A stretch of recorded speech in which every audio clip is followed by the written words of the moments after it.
Today I've got a ton of new stuff to show you, including a brand new recharge event and the new event for armaments and armaments with inscriptions. We'll do some pulls here, but in addition to that, I've also got all the holiday events and bundles. So stick around in this video for a quick look at what's coming to your kingdom very soon.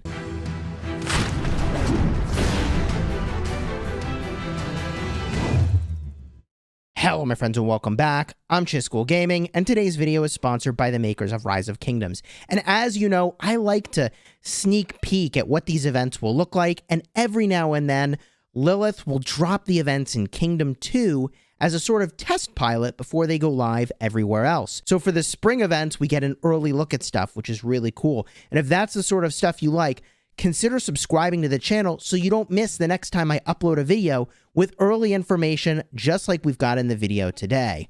I'm also shooting this kind of late at night, so if you drop a like on the video, I would greatly appreciate it. We've already talked about the city themes that are available in the spring events, and these city themes do look good. In particular, the Mighty Forest theme is really good. That gives you health at the cost of not health, which is really solid. In fact, I can show those stats to you here. Cavalry health at the cost of archer attack. That's probably the best one. Cavalry health at the cost of infantry health is my number 2 pick. My number 3 pick here is archer defense at the cost of cavalry defense. Now, the In Search of Wonders event I'm going to cover in just a minute. As far as the spring events go, there is the Wish Upon a Cloud event. So this is a gem-based event, or if you're buying bundles, you can get this premium currency. Now, you'll use the premium currency and the sub-currency over here in order to do exchanges for either one of those city themes we were talking about or some Universal Legendary Commander sculptures. Also, if you still need accessories, that is a really good pickup. I've covered this in many other videos, but I'll have a card up in the top for the breakdown between the Silent Trial and the Delane's Amulet, and which one you should choose if you're deciding.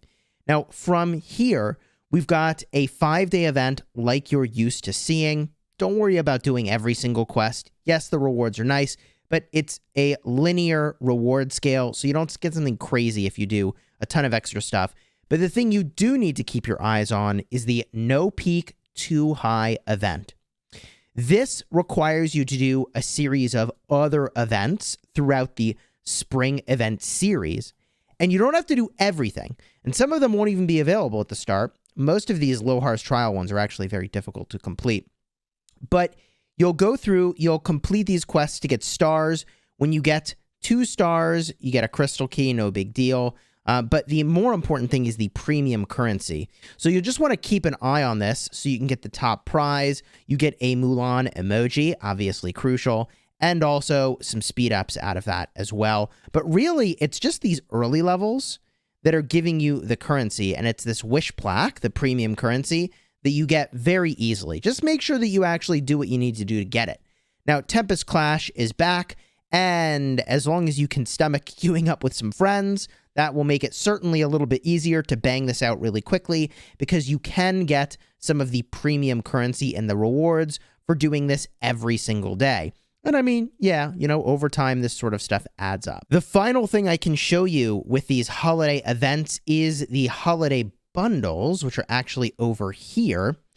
There is 2 bundles you need to know about. One is the History Hunter. This is where you're going to pick up the compasses in order to go and play the Armament event. I'm actually not going to buy the bundle on this account, but I will on my main, so be sure to subscribe and I'll give the full details of what's in that bundle. And the Spring Breeze bundle over here is giving you that premium currency that you're otherwise going to have to spend some gems to get. So this is a solid bundle to pick up. However, for a lot of people, armaments are going to be really crucial. And also interesting is the way that they've done this recharge event. Now, I'm not sure if this is better or worse. So let's just walk through this Gem Rush style of event. I've honestly not looked at this in advance. But when you purchase gems, you get rewards. Now, the rewards are 1,000, 2,000, 4,500, 7,500, and 10,000 gems worth of spending over the course of 8 days, it looks like, which is a long window.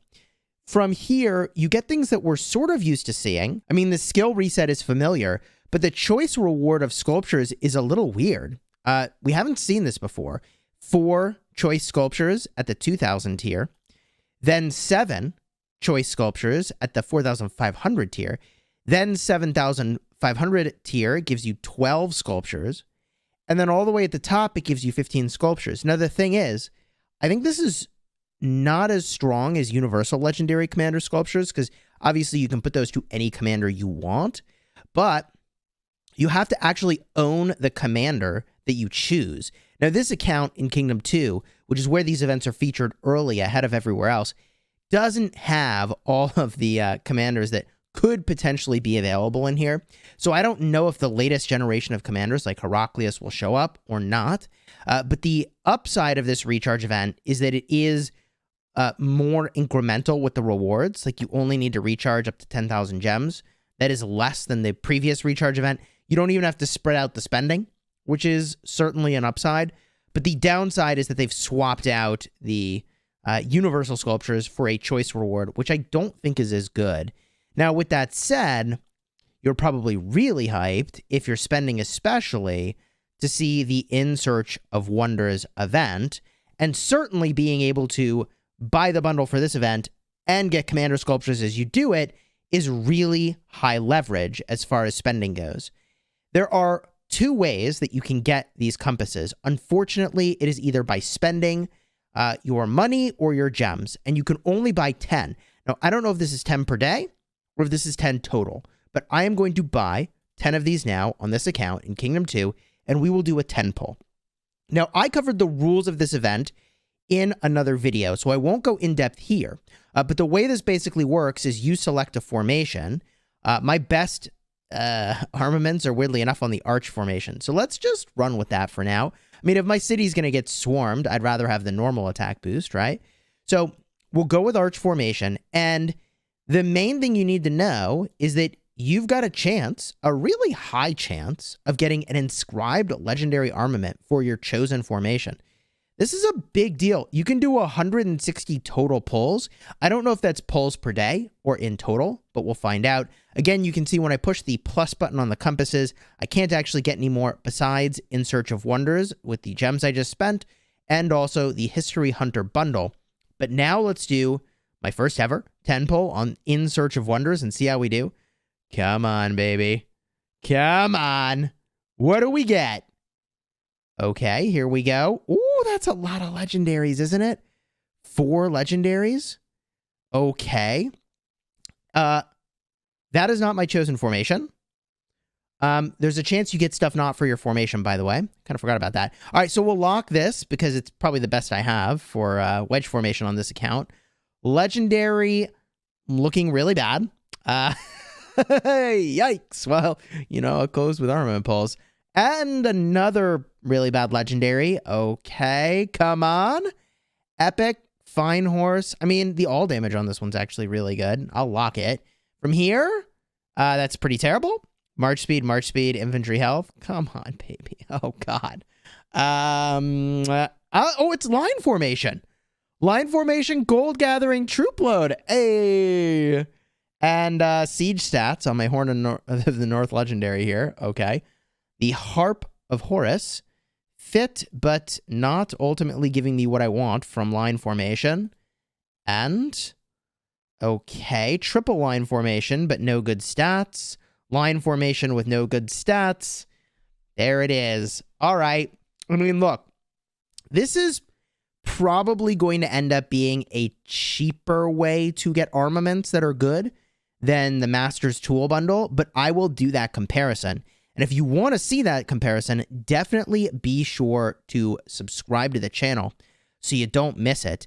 Overall, I feel like spenders are probably going to be happy with this event, and non-spenders are going to be wondering, how can I get some of these compasses so I can participate? Now, it's just day 1 of this event being available, but I don't see any free-to-play ways to get this, so hopefully they add those. I think the biggest really great thing that the developers did recently for Rise of Kingdoms is the museum buffs. I mean, these are absolutely insane.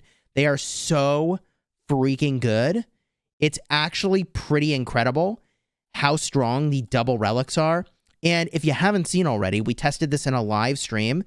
The double relic Minamoto was outperforming Joan Prime in a rally and field context for dueling, which is insane. Now, I think Joan Prime is still the better commander because the buffs she gives are really good and she does more with her kit than, the one-dimensional sort of dueling benefit you get purely from the Minamoto. But what I'm trying to say is, if you're looking for really great stuff, definitely be sure to cash in some of your relic currency. And if you want to see that Minamoto testing, card will be in the end screen in just a second.